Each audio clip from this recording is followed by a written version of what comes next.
Well, hey everybody, welcome back to So You Want to Be in Ministry. I'm Tim. Here at So You Want to Be in Ministry, we are all about getting you to the finish line that God has put in front of you. We do that through three specific focuses. First is just educate you if you're thinking about jumping into ministry. Second is equip you if you're already in. And third, encourage you if you're thinking about jumping out, because we all need encouraging moments. I want to tell you, I think today's episode is really going to encourage you. Mark Warnock has done an incredible job just developing in ministry and then developing other pastors in ministry. And I want to read his bio to you. He's got quite a bit of items, so I'm going to read it because I want to make sure I catch all the important details of Mark's career and life, because he has really had a full one. So Mark Warnock is one of the pastors at Family Church in West Palm Beach, Florida. He earned his Bachelor of Music Education at Florida State University in 1992 and a Master of Divinity at Southwest Baptist Theological Seminary in 1995. After serving as a worship pastor for churches in Illinois for 17 years, he returned to Florida in 2013 to join Family Church. Dr. Warnock completed his PhD in Christian philosophy at Southern Baptist Theological Seminary in 2017, specializing in moral and political philosophy. He is the author of the complete Seminary Survival Guide and has contributed to and edited several other books. Dr. Warnock directs the Residency program and FC Institute at Family Church and serves as the church planting catalyst with the North American Mission Board. He is single, which gives him plenty of time to read, cook, run, hit the gym, and still be in bed by 9:30. I love that bio. We actually get into some of those things even at the end there. So looking forward to getting into that. I do want to tell you, I did have internet issues. I'm sure it was on me and my fault, so I apologize for that. There are going to be a little bit of glitches in the audio. There is a major glitch in the video if you're watching on YouTube. I apologize for all of that, but the content was so good. I just couldn't skate by it or try to redo it. It was just too good. So apologize for those little moments that you may see along the way, but it is great, and let's get into it. Well, hey, Mark, so glad to have you here today with us. It's an absolute pleasure. You know, I did not know, man, feels like it's been like 15 years when we first met, 15 years ago, maybe. It was at a youth camp, and I got stuck in your area, and Oh, lucky you. and here we are years later. So Yeah, that's right. I couldn't tell you how long it's been. Time has no meaning. I've been back down in Florida about 9 years now. yeah, So all I knew was prior to that. So yep. Yeah, it was really good to get to meet. I'm so glad I got to meet you then. And it's been really good to get to interact with you at different intervals over those little over a decade. So I know you're in Florida too, and I am a little bit jealous. We're currently in our winter season, so definitely jealous of your location right now. look, man, you can live up there, but you don't have to. You don't have to. That is true. That is true. So tell us a little bit about your current role, and then just give us the highlights of how you got into ministry, and then maybe even how you ended up in that role. Okay. So right now I'm the residency director for Family Church down in South Florida. Family Church is a growing network of right now 14 congregations. Mm-hmm. Kind of a multiplying church, but even across all of our campuses, organizationally, we're one church. And so there's a leadership pipeline in Family Church, which is a residency program. Like, we have other stuff, but that's the primary responsibility that I have, is to run the residency, and I relate to our other leadership development stuff.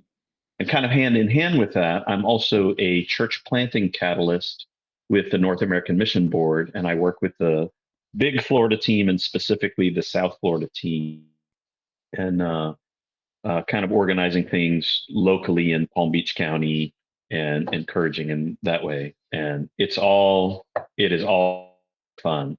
Honestly, Tim, it's the kind of thing that it would be hard for me to create a job description that's a better fit for me than what I'm doing right now. It's really I'm amazed by it. Yeah. How did you get into ministry? So like, where was the starting point? Maybe your Yeah, call? great question. Yeah. Yeah, great question. So, raised in a Christian family, but not a believer until my first at Florida State.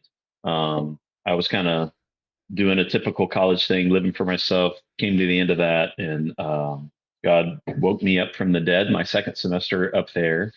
And part of the process of waking me up from that was me responding to an invitation to be part of a mission team for the summer. Halfway through that summer, so I've been saved like a couple months. God was very clear with me about, I want you serving your life in ministry. And I was scared and I didn't know what that meant, but I said yes. So I graduated there, went straight to seminary because I didn't know what else to do. And I was young and dumb, and it was probably a good way to spend 3.5 years. And then uh, out of seminary, I didn't come back to Florida on purpose because I wanted to go somewhere there was need. And Florida at that time was super strong, tons of churches. So I wound up going up to a church in Chicago, in the south suburbs, and I served as worship pastor there for a while, and then transitioned down to Southern Illinois, right next to St. Louis, and served a church there for 11 years. And so that's the Illinois connection. That's where we met, Yep. Super Summer and all that stuff. Yep. And so it was actually at Super Summer, we were doing a prayer event. I saw a statistic about the lostness of South Florida, and it just lodged in me. Mainly as a prayer burden. So I prayed on it for 6 months, and then the Lord spoke to me very clearly. It's time to go back to Florida. And I didn't know exactly what that meant, and I didn't know exactly where I was going to land, but it was definitely a prayer journey. And the Lord connected me with what they were doing at Family Church. So I just moved down here, and I actually became a student in their residency program in the third year it was in existence. And they moved me onto their staff a couple months later to help out in some worship areas. And then as that's grown, they shifted me over into the leadership development area full time. And through Family Churches Connections is how I got connected to the opportunity with NAM, which has been a great thing. So that's more or less how I got here. Yeah, that's great, man. I guess I can't argue being in Florida when you have that kind of story. So Yeah, that makes yeah, it easier. So with this pipeline, it really is about yeah. leadership development. So talk to us a little bit about leadership development, because I think we all, if you're in tune with the church landscape at all, you can kind of see that, especially coming out of COVID, we lost quite a bit of leadership within the church. Yeah. And Yeah. so maybe talk a little bit about that and the crisis that could be there and things like that. Yeah, man. So there's so many factors that are playing into that, but we are facing, and we're not the only industry or only like subset of our culture that's facing this. But inside the church, we're facing an imminent collapse of Christian leadership. Right. So if you look at the statistics, the median age of pastors has been creeping up for a while, Mm-hmm. and it has gone from like 40 or so 20 years ago, and it's now 57. And so median age means that half of pastors are older than 57. Yeah. And so COVID did spike. You had a lot of unhealthy pastors who passed away due to COVID. You had some who burned out Yeah. because of all the political stuff that happened in the wake of COVID. A lot of people were like, no, I'm out of here. And so you've had this contraction in the available body of leaders, and then at the same time, um, in terms of the generations coming up, number one, there's just not that many of them, right? That's just raw demographics. Gen Z, Gen Alpha are smaller. They're also less Christian. Mm-hmm. So fewer people coming up, fewer Christians coming up means fewer Christians called to ministry coming up, which means there's going to be all of these vacancies across the range of um, Christian leadership, especially at the local church level, but really everywhere. And uh, I, I think part of what we're having to do, and we've been doing this without really talking about it, is rethinking what it means to be qualified leadership. Because back when I got into ministry, you had to be done with seminary really before you got your first church job. There were exceptions, but that was generally the rule. Yeah. But now it's not that way at all, Mm-mm. right? It's more like if you have a bachelor's degree and you kind of love Jesus, we'll let you get started, and then seminary and that kind of ministry prep becomes more like an executive MBA. It's something that you just kind of chop away on as you're doing your ministry. That's become more than normal. Well, now even that is not enough of a pipeline.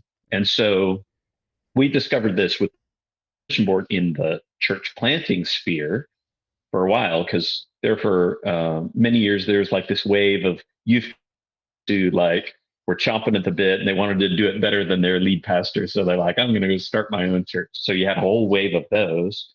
But honestly, that has all just kind of dried up.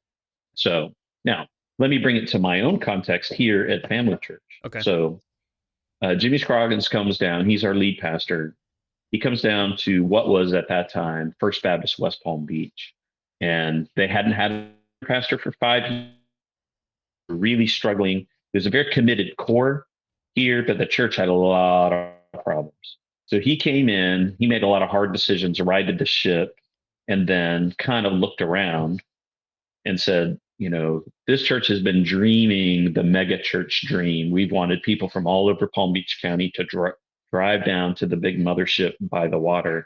And he's like, that is just not going to happen. We're going to have to take church to them. So he re-envisioned Family Church as a network of neighborhood churches.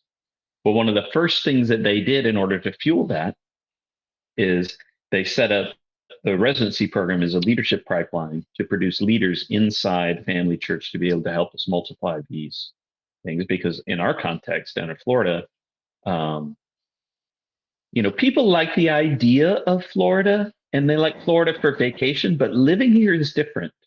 And there's a lot of people who maybe they're from South Carolina or Georgia or whatever, and they're seminary grads, and they're like, oh, Florida, let's go down there. Then they move down here and they find out that they don't like it because there's a lot not to like. I happen to love it, but people find Florida like it's different, man. It's different. And so we can't rely on all these people coming down from outside the area. We had to grow them ourselves. And so that's part of it.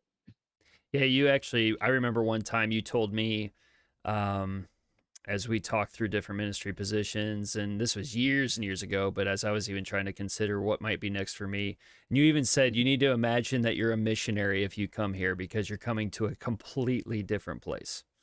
100%. Yeah. 100%. And like that works at several levels. Like there's a guy, he's actually one of our campus pastors now, but he was a worship pastor then. So we had taken him and we'd assigned him to like sort of this basically Baptist-y white campus at the time, like, but he had grown up in Haitian church and like he was finding all of these disconnects. And I had the very same conversation with him. I was like, look, his name's Winter. I was like, Winter, you have to think about yourself as a foreign missionary. And you're going to have to do cross-cultural contextualization to reach these white people that you're leading, you know, who are Baptist-y Baptists. Anyway, he learned a lot about that. And he was actually really, really good at it. And everybody really loved him. And that church also has grown and has become more like South Florida. The other interesting thing about Florida is that diversity is the exception in most other places.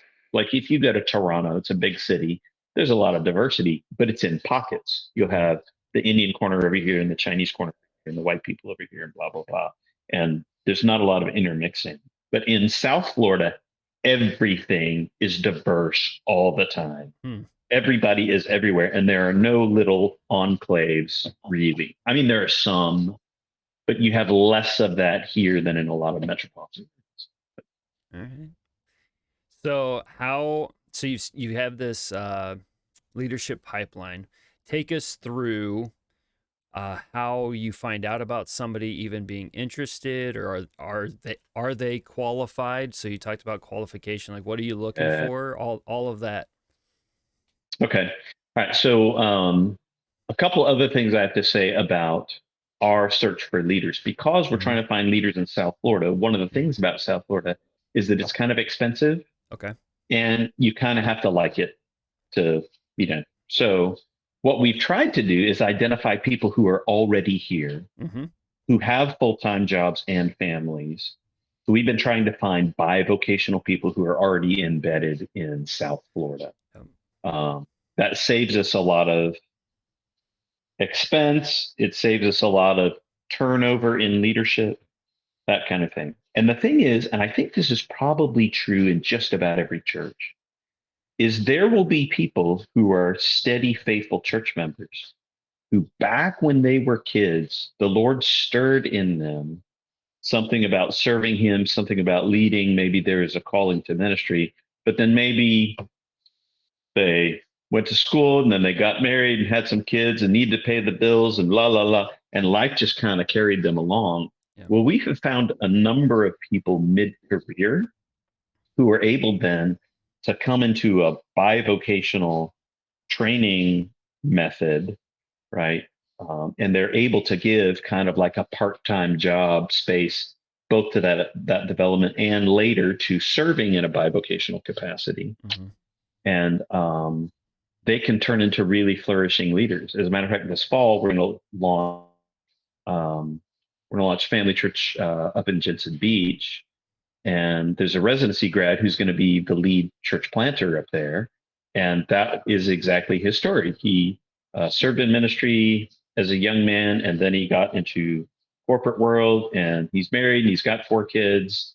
But he got into our residency, and we found out he's a really effective communicator, and he served with us and grew with us. And so now we offered him the thing. He's stepping away now from the corporate world, and he's going to take up the full-time mantle and help us launch this church. And he's kind of one of the success stories for sure.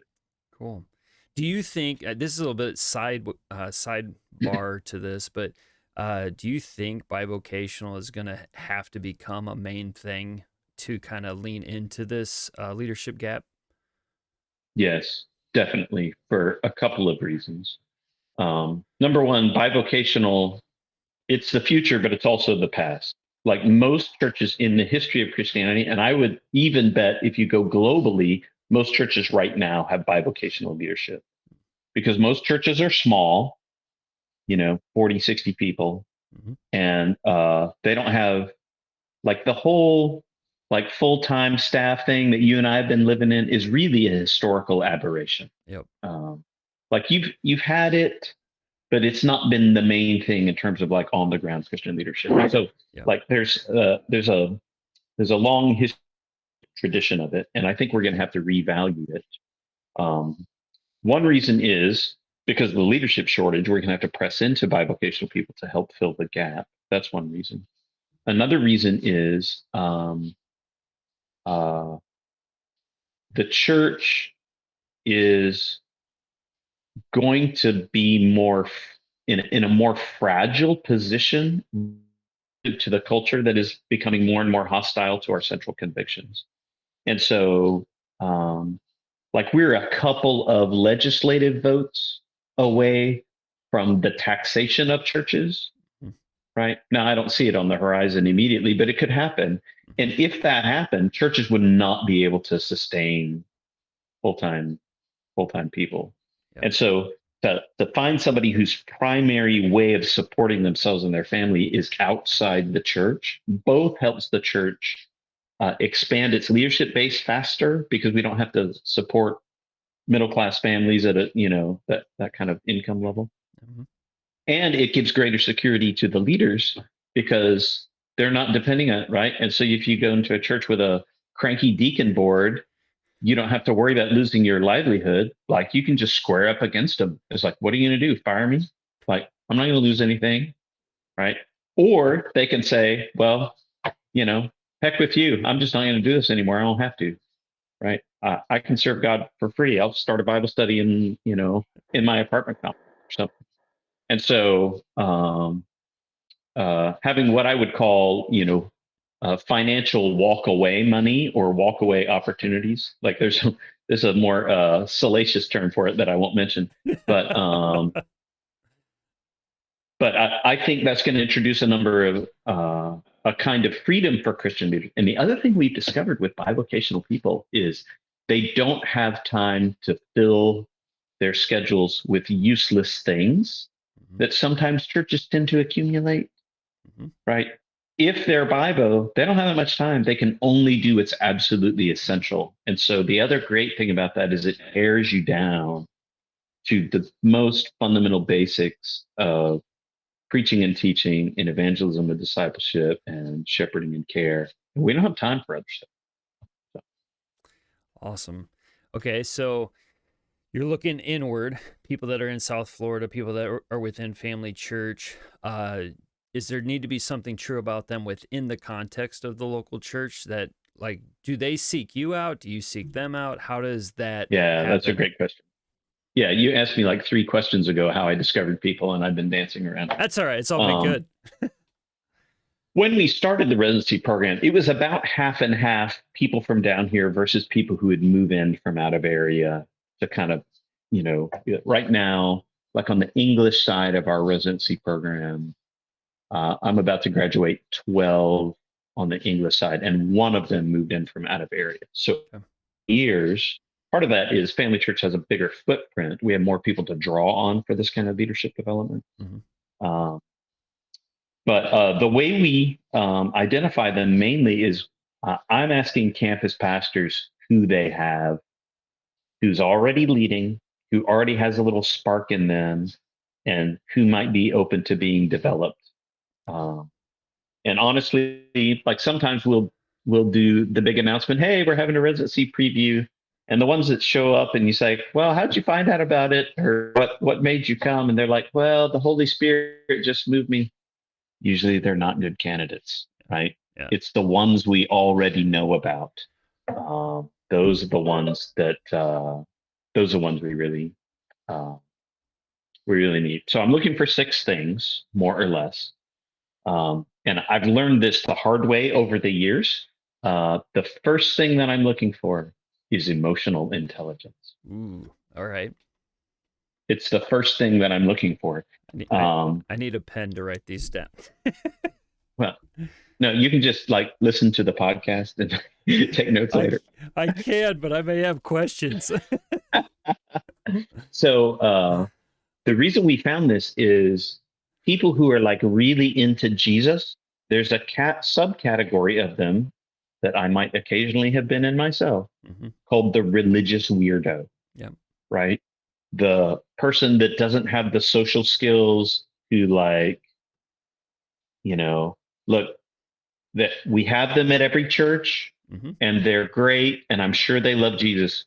They're not leadership material. Correct. Right. Because you can invest in them, but they're not going to attract anybody. They're not going to lead anybody. They're not going to have the kind of magnetism. So it's the first thing that I look for is emotional intelligence. You've got to have a halfway decent level of social awareness. Okay. So I look for that. And then basically I look for people who are already doing in a small way what we want to see them doing in a large way. Okay. So they're already growing spiritually. Okay, we want to pour fuel on that fire. They're already living missionally. They're thinking about their neighbors, or they're pouring into people that they meet at church. They're already kind of leaning into that a little bit. Okay, we want to pour fuel on that fire. They're already taking a learner's posture and are eager to be built in and to grow. Let's see, 1, 2, 3, 4. So emotional intelligence, spiritual growth, missional living. They have either an aspiration to or a calling to lead in a greater way. Okay. And I'll take either one. Come in, oh yeah, the Lord's really called me, he's stirring me, blah, blah, blah. And others come in and they'll say, no, I just see the need and I kind of want to be part of the solution. So I'll take it either one. Because like a person with an aspiration, one of the things we talk about in the residency is calling. And maybe they've never thought about it in those terms. Okay. And then the last thing is I want a strong recommendation from one of our leaders who knows them. Okay. Our residency program goes for 2 years.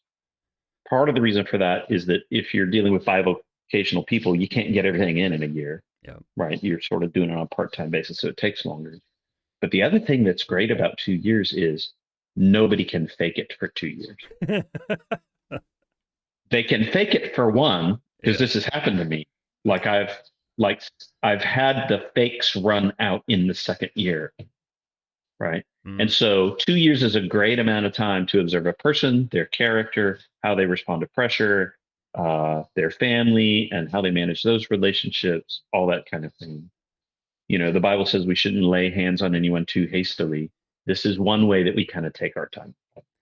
Yeah. So you have a you built in patience. Yes. Yeah. That's really good. And look, man, wouldn't it be awesome if we could microwave leaders? If I Yeah. could take a guy and 1 month later he was a baller, but that never happens. All leaders are in the crock pot, man. Yeah. Like even like I think about me. I got saved when I was 18, started full-time ministry when I was 25, and I've been cooking all this time. In some ways, I feel like I'm just Hmm. maturing to the kind of godly leadership that the Lord maybe had on his mind. And I still have plenty to work on. We're Yeah. decades in. Yeah. That I feel that way too. Like I've been doing this for just under 2 decades now, and that I Yeah, feel that way in a lot of ways. Where I'm like, I feel like I'm just starting to understand yeah, what I'm doing. yes, 100%. Yes. The other thing that I'll mention about this is in the great thing about residency is that it's a pathway and it's intentional. But the real heart of it is just that it's the people investment. It's like a lot of times people talk to me, I want to start up a residency program at my church. Tell me about your curriculum, blah, blah, blah. They want to talk about the process. I'm like, the process is the least important part, Mm. right? The most important part is you have somebody willing to be invested in and somebody willing to invest. Everyone who I've ever talked to who got into ministry, and you ask them, what was the thing that got you into ministry? A lot of the times they're going to say, well, it was my youth pastor or my college pastor or this guy at church or my friend who led me to faith or this person who discipled me. It's the personal touch Mm.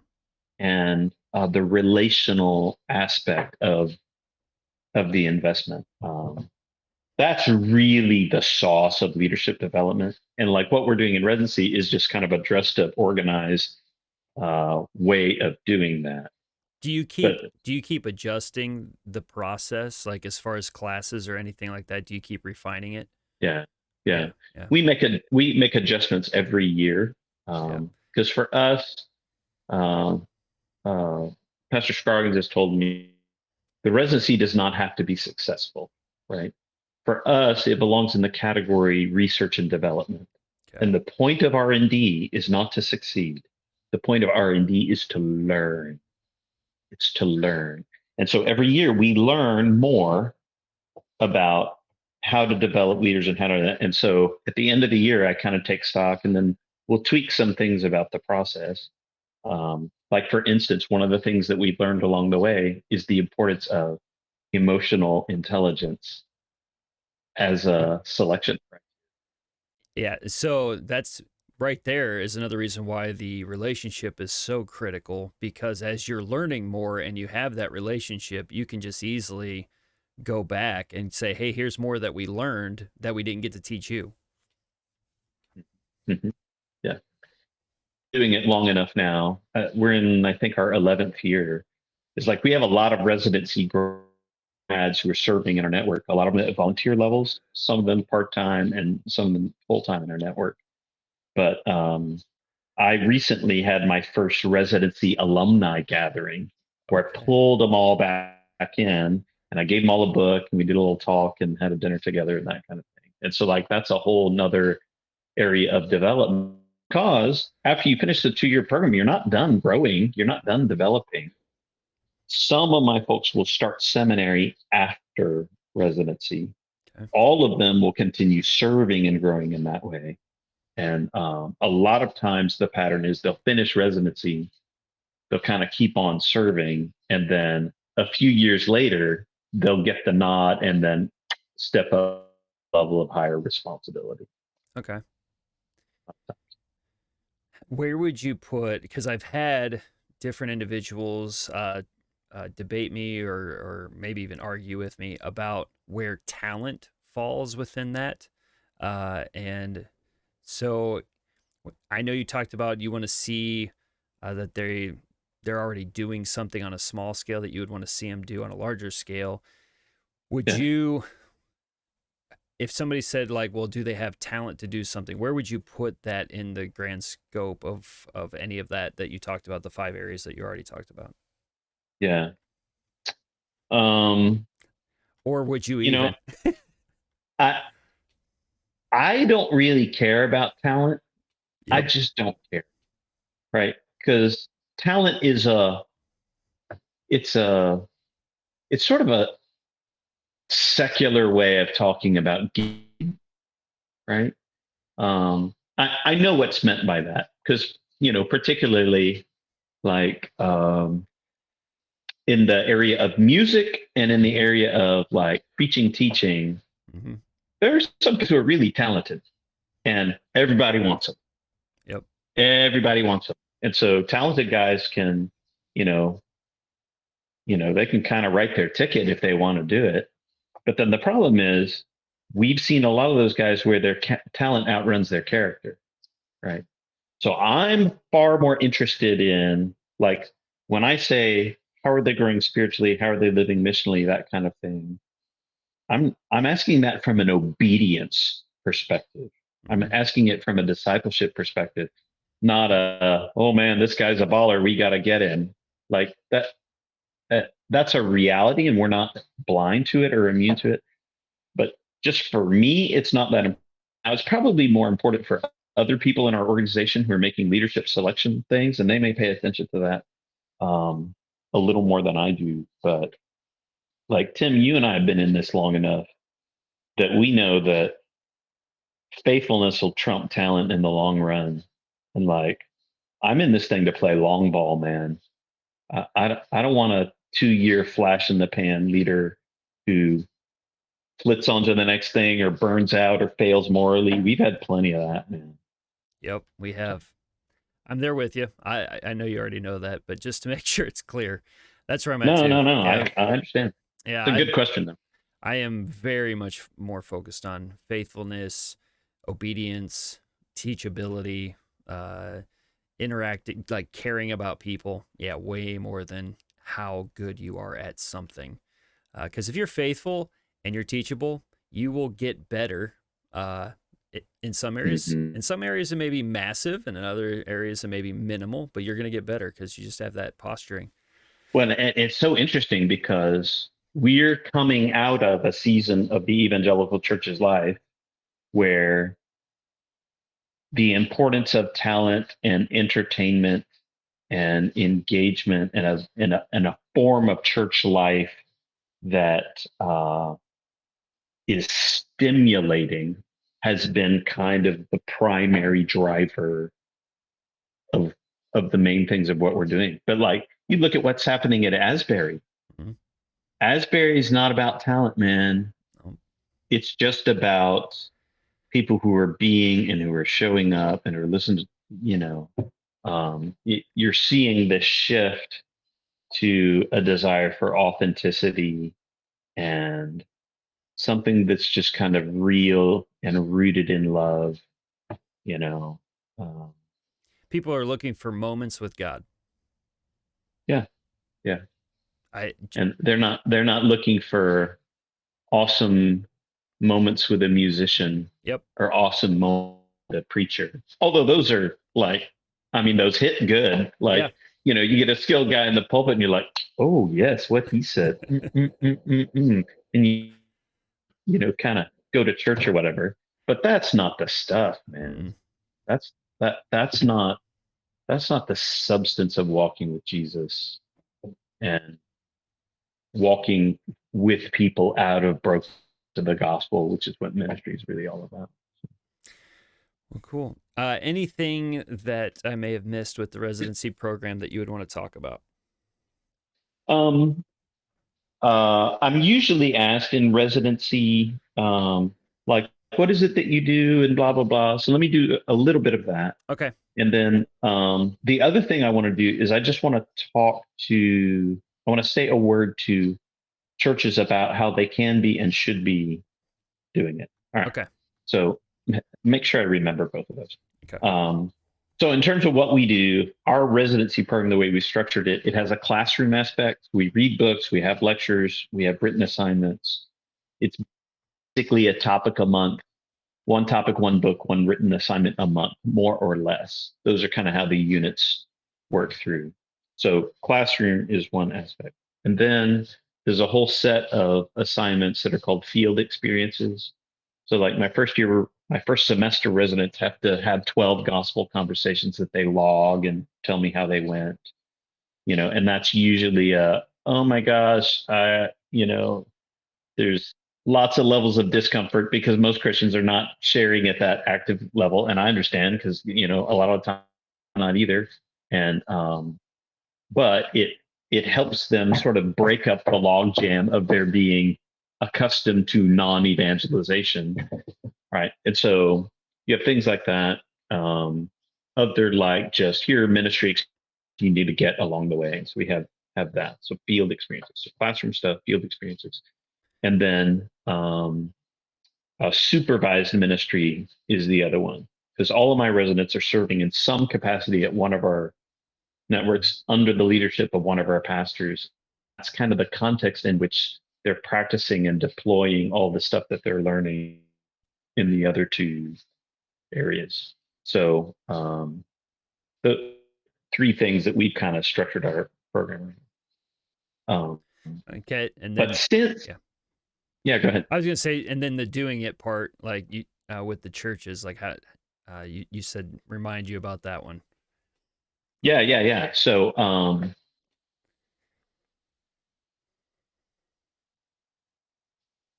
one of the things the North American Mission Board has been doing is we've been encouraging churches to start residency programs. Now we're doing that because we don't have enough church planters in the pipeline, right? The main limiter of our ability to plant more churches, it's not money, it's not willingness, and it's not opportunity, it's leaders. Like that is. They've been encouraging churches to start residency programs, where ours has been going for a while and it's built up and it's gotten more complex over the years. And we're in Spanish and I've got 60 students, and it seems right to somebody who's never done anything like that, it seems so unattainable. And I'm like, yeah, but it started with 6 guys and a book list. And I'm like, anybody can do that, right? Hang on. It started with what? There was a little bit of a glitch there. I just want to make sure people caught that. 6 guys and a book list. Okay. That's basically what it was at the beginning. And it's kind of grown in complexity from it. But the process doesn't have to be that important. Here's the thing that I would say. Any church of any size, like a church of 50 people with a part-time pastor, can do a version of this, right? Find somebody who's willing to be developed and bring them with you like Jesus. So a couple of things about that. One is we talked about this coming leadership crisis in the church, right? Right. Here's a question. Whose responsibility is that to solve? Who's going to solve it? I guess that's denomination going to solve it? Denomination aren't going to solve it, because what are denominations made of? They're made of churches. Are seminaries going to solve it? No. Where do seminaries get their students from? They get them from churches. Ordinary local churches. So every church needs to own some measure of this big kingdom problem. Okay? And the way you do that is you look inside and say, who is here who could lead at a higher level? All the way up to pastor. Okay.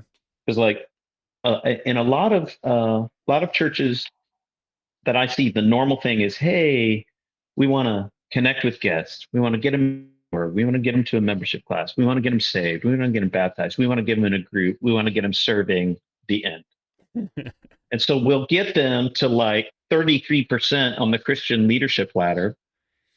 And we never ask any more of them, except for a few that we try to get to be group leaders so that we can keep the machine going. Right. But like, what about what if the church of 60 people could send out a church planter or could develop a pastor or a missionary that they could send to take ownership of the greater kingdom need? There's a church down in Miami. They started 3 years ago. They just sent out a church planter to plant. 3 years old, 3 years old. And like, they're not gigantic, Yeah. right? The point is, it can be done. It's just a question of priority. You look at the life of Jesus, he spent most time in leadership development. Mhm. The vast majority of his time was in leadership development. Whew, there's a lot I could say about that. Let me come up. Let me come up for air. Okay. All right. So let's go to a little bit of a different place and just do some really Okay. practical things. So our three focuses are to educate those thinking about jumping into ministry, equipping those who are in ministry, and then encouraging those who are thinking about jumping out. So let's start with the education. What's one thing that may have surprised you, like when you started in ministry, full-time vocational ministry? What's one thing that may have surprised you? Or like, oh, I didn't know that about the church. A couple things I could say.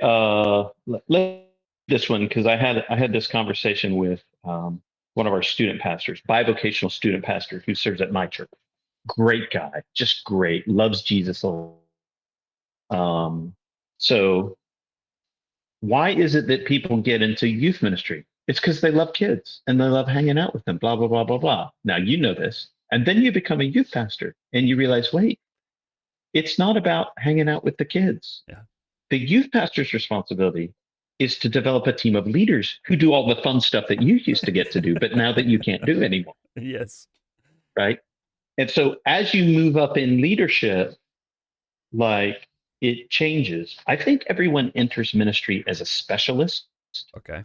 and then matures into a generalist. Okay. So here's what I mean. We hire a youth pastor. Why? Because he's young and he's cool and he likes kids. And he's got a lot of energy. Like, that's a specialist thing, right? Why do we hire worship pastors? Because they have a good voice and they can play and they sound good on the stage, blah, blah, blah. Like, that's a specialist ministry. Okay. But if the youth pastor who's cool and is good with the kids grows, what's he going to develop? He's going to develop his preaching and teaching skills. He's going to develop his volunteer skills. He's going to learn how to lead teams to do to pull off, projects and camps and things like that. Okay, those are generalist skills, Mm-hmm. right? I look at my pastor Jimmy Scroggins, who's one of the just absolute triple A top tier leaders in terms of capacity and raw talent. Like, this guy's such a baller. Well, he started out as a youth pastor. It was him, and he's even said this. He's like, some of his favorite memories in ministry are him and 12 kids in a van going on a trip. Okay, Yeah. that's where he started. Well, he has matured into a generalist. Like, what does he do for Family Church, for our giant thing? He's preaching and teaching. He's casting vision, and he's leading teams and making hard decisions. Yeah, that's definitely Seriously, one. making the hard decisions Yep. that nobody else has the guts to make. Yeah. That's another generalist kind of thing. This is also why CEOs of major companies, from one industry to another, to another, to another, because the specialist stuff doesn't matter. The companies have those people on the ground. And so you could go from a food company over to a technology company, over to an engineering firm, blah, blah, blah, blah, blah, at the top level, because it's all generalist skills. Yeah. Um, I used to have a pastor. He would look at me from time to time when we had a hard decision to make, and he'd be like, "You want to trade chairs?" Or you I'd be like, "Nah, I'm good over on this side of the table." yeah. And one of the things that makes my pastor a really good leader is how to make a hard decision he's not scared to. Yeah. Yep. I think it was Tim Ferriss who said that your success in any area of your life is directly proportional to your willingness to have uncomfortable conversations. Yeah, that would make sense. And I think that's true. I read The Painful Side of Leadership by Jeff Yorg, And one of the sentence from that I remember is, a church cannot grow beyond its pastor's willingness to experience pain. And that's just another way of saying it. Wow. There's layers behind that sentence, man. Oh yeah. That's great. That's great. I haven't read that book. I gotta. Painful Side of Leadership. Yep. I read that. Oh man, it might be 15-ish, 12 to 15 years ago, but I go back to that sentence a lot. Yeah. So whenever I have a hard decision, Jeff York pops into my head. I'm like, am I willing to walk through this pain? Yeah. It's good. All right, equipping. I feel like you've done a lot of equipping already, but what's one tool that maybe you wish you had at the beginning of your ministry career that you have now, but you wish you would have had it a little bit sooner? This is not so much a tool as it is just a posture of my own. Okay. At the beginning of ministry, and I think it took me a long time to really shake this off. I felt like I had to do everything. Mm. I did not lean into uh, teams or others or mentors. I undervalued relationships because I have sort of like the basic posture of a doer. Like I'm an execution guy. I'm going to go in there. I'm going to get it done. Blah blah blah blah blah. I know how to task. Um, uh, Ministry is all about relationships, not these are the people that I'm ministering to relationships, but also here are the people that I'm ministering with relationships Okay. and people that I need speaking into me so that I can be an effective minister. And so I would just say um, the quality of your relationships, mentors, volunteers, teams, all of that. That's a good thing to look at. Something I'm continuing to work to strengthen myself. Okay. And then what's one piece that you would encourage people that maybe they are some of those that are burnout, that they're just trying to hang on for dear life, but they're trying to figure out why they need to keep going. What's a piece of encouragement that you would give to those people that are trying to process whether or not they're going to step away? Yeah. Um, thing I would say is that soul care, and by soul care, I mean care for your own soul. Okay. Um, Soul care is your responsibility. God delegates it to you in the word, right? You think about things like Paul says to Timothy, watch your life and your doctrine closely. Okay. Right? Watching Timothy's life is Timothy's job, right? Watching Mark's life is Mark's job. Watching Tim's life is Tim's job, right? Um, and you do not have to apologize for exercising the responsibility to care for your own soul. Um, I think a lot of people burn out in ministry because there's a failure of soul care along in there, right? They don't take care of themselves physically. They don't take care of themselves emotionally. Um, you know, Sometimes churches can just beat the heck out of you. And uh, sometimes people in that situation, they need to step away from ministry for a while. Sometimes they just need to go to a different church because there are bad situations out there. Yep. But I think the responsibility for soul care is embedded in the great commandment. Love the Lord your God with all your heart, soul, mind, and strength, and your neighbor as yourself. That as yourself thing, I think communicates the priority and the necessity of personal soul care in the life of every Christian. And I think people in ministry, they're servants, they like to just grind on and blah, blah, blah. And it's my cross to bear and all this kind of thing. And, uh,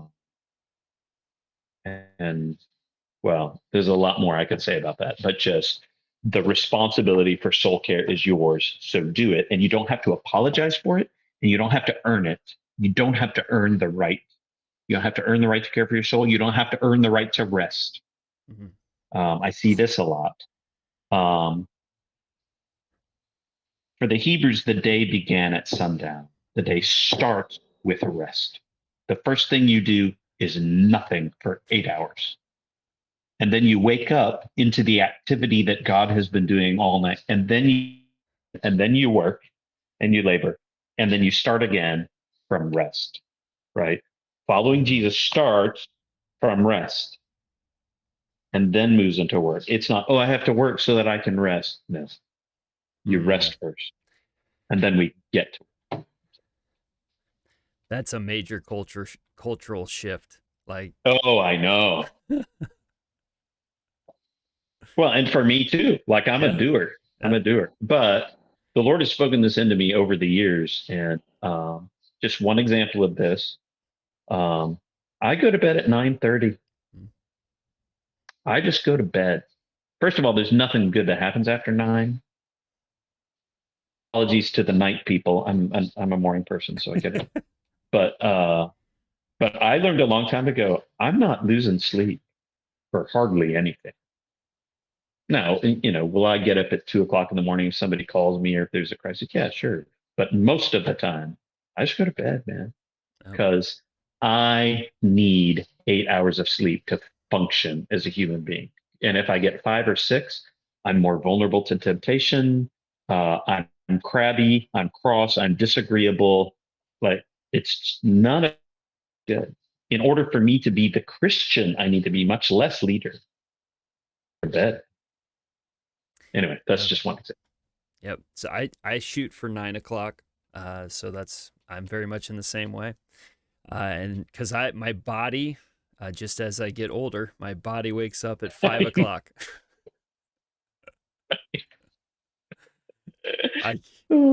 And I know that. So if I know my body's going to wake up at 5, I have to go to bed at 9. Yeah. Yeah. So, and it does make a world of difference. So I won't go too much into this because it's my story. I'll tell it later. But a few years ago, I burned out, bad depression. I was trying to fight through it as a pastor leading a church, and it was rough. And one simple thing that I changed is I drank more water and I went to bed. Salud. Yep, I got mine too right here. Let's go. Here, I'll go ahead and show off Multiply Illinois for everybody. So. Good branding, man. Good branding. Mine's generic. Okay, all right. Nothing on it. I'll give Multiply Illinois a little love there. There you go. Yes. So, who are some of the individuals that mentored you, like throughout your ministry career, maybe even leading into it? Yeah. So, when I came to faith at Florida State, so Baptist Campus Ministry was great.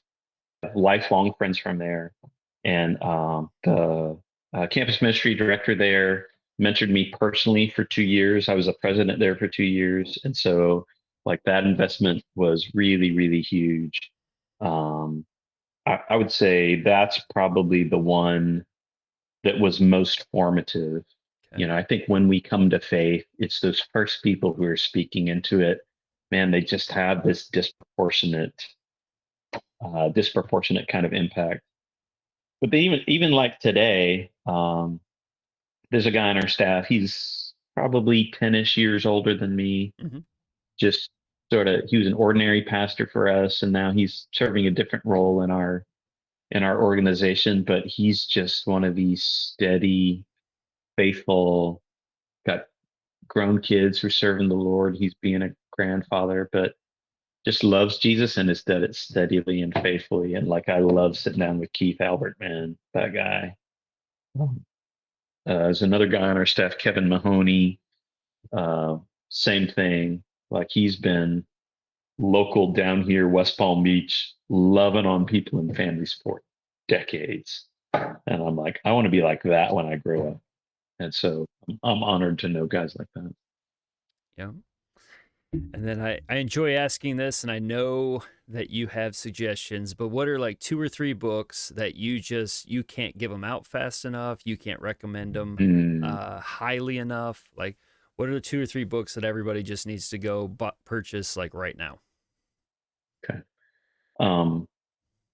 The giveaway might surprise you. Okay. So one that I love to give, especially to anybody with the creative side, Mhm. is called The War of Art by Stephen That's, Pressfield. yep. Yeah. I've read that several Again, times. he's not a Christian, but the frame for he's like, anytime you try to create something or implement change, you're going to meet resistance. Yeah. And it's like he might as well be writing a book on demonology. It's like so insightful. Great. He's a great communicator. So I love that.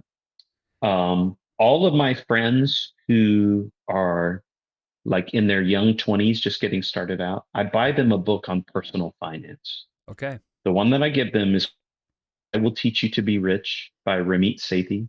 Um, uh, he's not a Christian. As a matter of fact, I sort of dislike the Dave Ramsey approach to Christian finance because, like, and I know that like his system works and he's a really bright guy and all this kind of thing, but like it's the culture of the well, that dog don't hunt kind of thing. And what are you stupid about? Blah blah blah. It's this shaming, guilt related kind of thing with finance that I don't care for myself. And the other thing is he kind of talks to people who are like in their 30s and 40s and have tons of credit card debt Yep. and they kind of need a heavy hand, Yep. to help them fight their way out of it. So no shade on Dave Ramsey. I've learned a lot from him, but I prefer this, which is more attuned to human psychology, a little more encouraging. I give that Okay. book away a lot. I love Gentle and Lowly by Dane Ortland. It is, in my mind, the best kind of biblical corrective to everything that's wrong with Reformed church culture. Okay. Right. Like the Reformed Theo bros who are like, oh yeah, and wrath of God and sovereigns of, doctrines of grace and everything like that. And like they just need to be told how much Jesus really loves them. And Gentle and Lily pulls it out. It's so good, man. Good for the soul. So That was pretty good stuff, wasn't it? Like, Mark had a lot of great insights into churches developing church leaders and seeing how far they could go. Like, that was the cool thing that I loved about it is like, let's develop you. And sure, you may not be the next senior pastor. You may be a small group leader. You may be just helping out in the student department, whatever. But let's think much larger, and let's think that we actually have people that could be leading churches within our context or around the world, and let's develop people like that. One of the greatest things, like that was absolute gold to me, I've used it so many times since having this interview, is actually looking at your development program, your if you want to even say your discipleship arm of your church, and not viewing it as, is it successful or not, but viewing it as research and development, where the whole goal is to learn from it, like learning how we interact with people, learning how to develop people, learning how to keep growing people. That was mind altering for me, and it has really helped me as I've leaned into to develop other people. I hope that was an encouragement to you as well. We have several more great episodes coming up. We've got we're going to have our first overseas person here in the next couple of episodes. So hope you're ready to check that out, and looking forward to going there in our future. Thank you so much for checking this podcast out. If you would do me a favor, like, subscribe, write, review, all of those things help me out. We are available on Spotify, Audible, Amazon Music, Google Podcasts, Apple Podcasts, YouTube. We're all over the place. Find us. If you would share it, that would even help as well, just to get the word out there, because there's other people that need to be encouraged, need to be equipped. And if you are being that, like if you're getting that from this podcast, encourage other people by passing it around to them too. I would greatly appreciate it. Thank you so much for being a part of this episode. Look forward to seeing you next time.